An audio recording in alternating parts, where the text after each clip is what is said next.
Vamos ao frente a frente desta noite, hoje com Filipe Melo, do Chega, e Bruno Gonçalves, do Partido Socialista. Boa noite aos dois, sejam bem-vindos. Filipe Melo e o Chega, que propostas é que vai levar à especialidade? Antes de mais, boa noite, Pedro, obrigado pelo convite, boa noite ao Bruno também e a quem nos vê.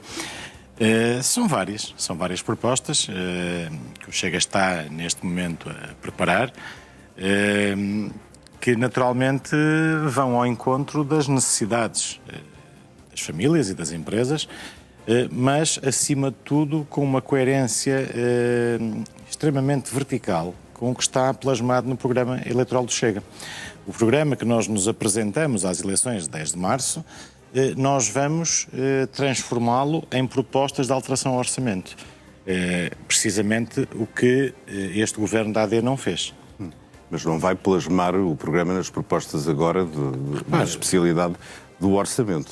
Haverá escolhas, certamente, a fazer, naturalmente, e propostas mais importantes do que outras. Sim, naturalmente, ao nível dos impostos, que sempre foi uma das coisas que nós defendemos, e que este governo da AD também defendeu em campanha e que não cumpriu, e não cumpriu porque naturalmente quis ir ao encontro da negociação com o Partido Socialista e deixou cair duas medidas fundamentais para o avanço da economia, nomeadamente o IRC, a descida do IRC. E o Chega sempre vai avançar com a proposta de uma descida de 2% na taxa? Naturalmente, repara, o Chega sempre disse que para o país ser mais competitivo, para ganhar mais vantagem concorrencial face aos outros países da OCDE que estamos constantemente a perder, a única forma de conseguir dar dinâmica à economia é com uma redução da carga fiscal. Portanto, não há um recuo nessa intenção? Não há recuo, nem podia haver, não é? O que é que o nosso eleitorado... E o que o Chega espera é que os partidos do governo apoiem essa medida.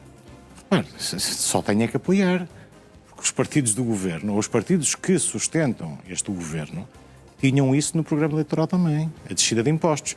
Ou seja, depois tiveram que recuar por exigência do secretário-geral do Partido Socialista. E para conseguirem ter o orçamento aprovado nesta primeira fase, na generalidade, tiveram que ceder. E ao ceder, deixaram de ter um orçamento de direita e passaram a governar com um orçamento de esquerda.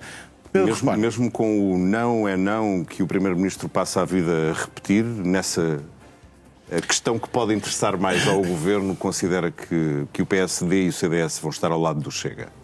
Se quiserem ser coerentes, têm de estar. Porque isto estava no programa eleitoral da AD. A descida de impostos, nomeadamente a descida de 2 pontos percentuais no primeiro ano, ou seja, para 2025, 2 pontos percentuais no IRC. O Partido Socialista fez-los recuar.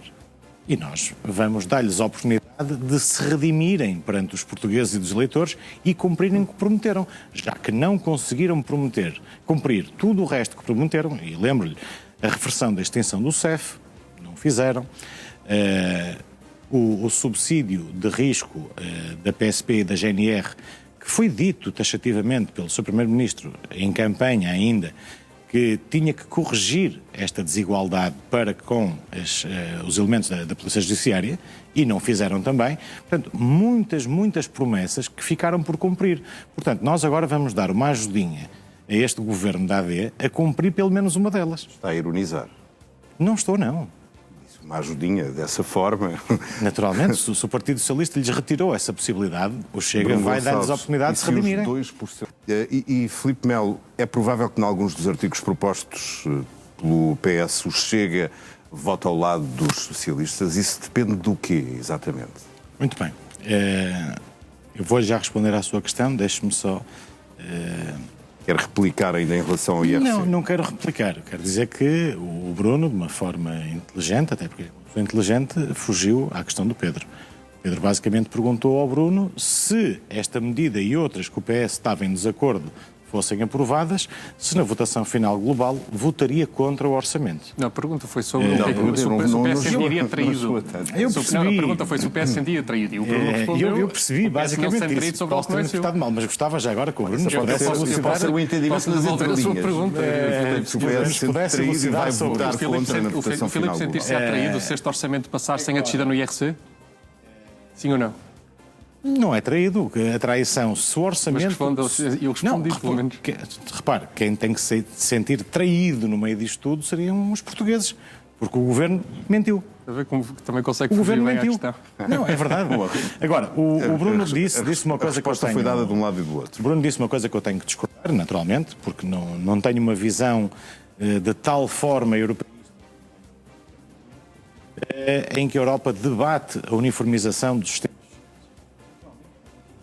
Não concordamos com isto.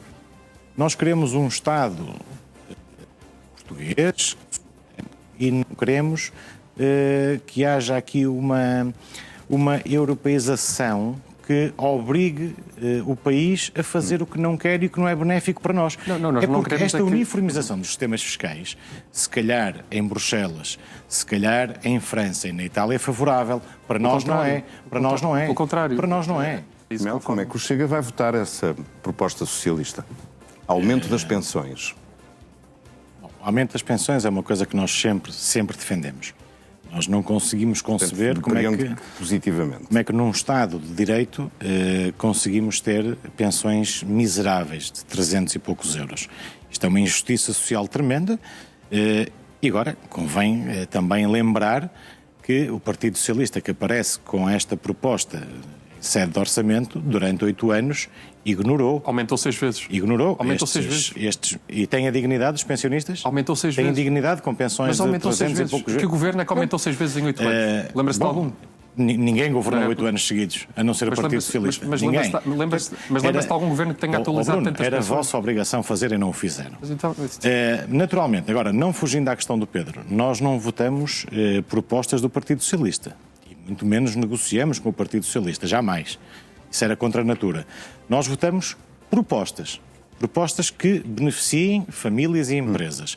Venham elas, e estamos cansados de repetir isto, venham elas do Partido Socialista, do Bloco de Esquerda, do PAN, desde que efetivamente melhorem as condições de vida das famílias e que ajudem as empresas a crescer, nós estamos a favor. Portanto, o Chega não se opõe ao aumento das reformas certeza que não, pelo contrário. Favoravelmente. Aliás, isso está também no nosso programa eleitoral. E nós temos que ser coerentes com isso mesmo. Já agora, Filipe Mel, gostaria de saber se o Chega vai propor este tipo de medidas noutras autarquias.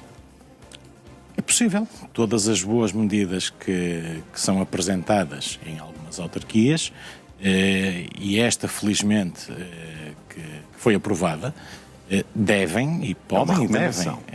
Sim, é uma recomendação, mas a partir do momento que o Sr. Presidente da Câmara Municipal de Loures viabiliza a medida, é porque gostou dela, porque senão não viabilizava, não é? Ou a Assembleia não viabilizava. Neste caso, ao viabilizar, é porque aceita a recomendação. E ao aceitar a recomendação, vai naturalmente implementar.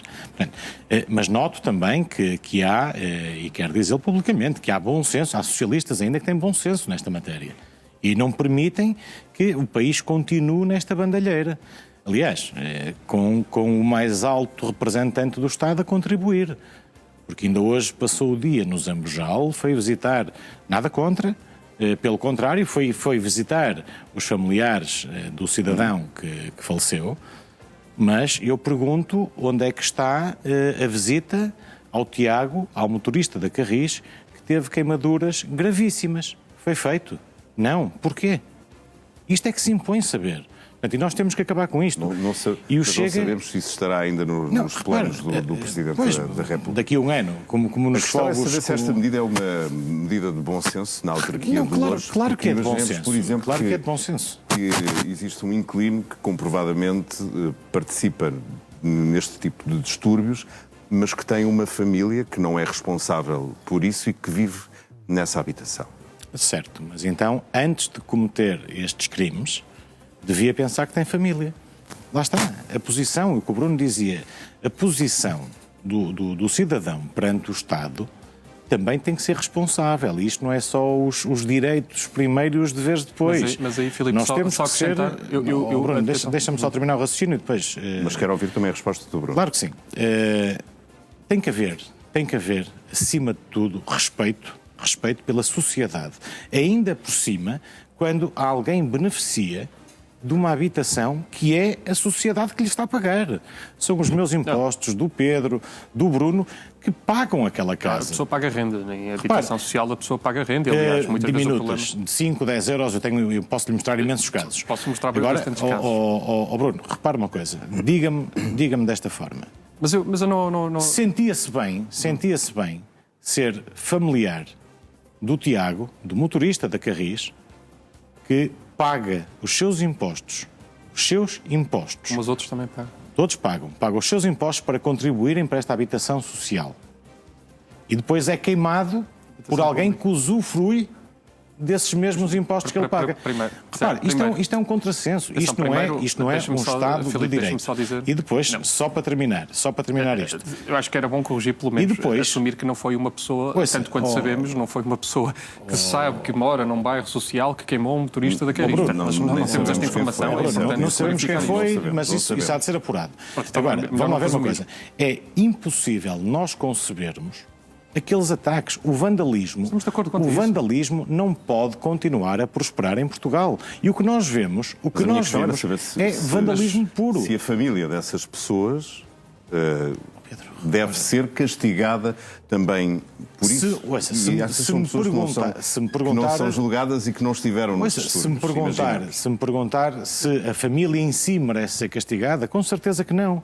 Mas quem tinha que pensar nisso era aquele pai, aquele marido, que antes de ir para a rua criar desacatos, devia estar em casa a educar a sua família, a acompanhar a sua família, e não na rua a fazer isso. Porque senão qualquer crime de qualquer pessoa em Portugal... Vamos ouvir a resposta do Filipe, tem um minuto antes de terminarmos. Um minuto. Pedro, é importante nós percebermos isto, e eu compreendo em parte o que o Bruno diz, e é isto que felizmente nos distingue. O pensamento à esquerda e o pensamento à direita. O Estado de Direito exige regras, valores, coisa que não foram cumpridos neste caso. O direito à habitação... Em qual caso? É um caso constitucional, muito bem, concordo consigo, mas é preciso ver que é uma autarquia que está a financiar a casa. E a autarquia pode-se achar no direito, e bem, de dizer este cidadão, este inquilino, não é meritório de receber mais por isto e isto. Mas isso já está no regulamento, agora eu do comportamento com a vizinhança. Agora, eu pergunto-lhe o seguinte, Bruno falou aqui em direitos constitucionais. Eu pergunto-lhe então, porque é que o seu partido, na Assembleia da República, propôs e aprovou, na última legislatura, com maioria absoluta, um atentado à propriedade privada. Vocês quiseram impor um PREC 2 com um pacote mais habitação, que é chegar às pessoas que tinham apartamentos devolutos e retirá-los. Ou seja, isso é um contrassenso. Bruno, é um contrassenso. Vocês fazem um ataque deliberado à Constituição, a um direito que está consagrado na Constituição, que é o direito à propriedade, e querem voltar a ir buscar ao baú comunista o PREC e trazê-lo outra vez para a vida das pessoas. Portanto, isto é um contrassenso. Fala aqui no direito à habitação, mas esquece o direito à propriedade privada. E permite que uma versão grande no assunto. Uma sociedade sem regras que se continua uma bandalheira. Filipe Melo. São muitas palavras bonitas juntas. Até à próxima semana. Desejo-vos um bom fim de semana. Obrigado igualmente.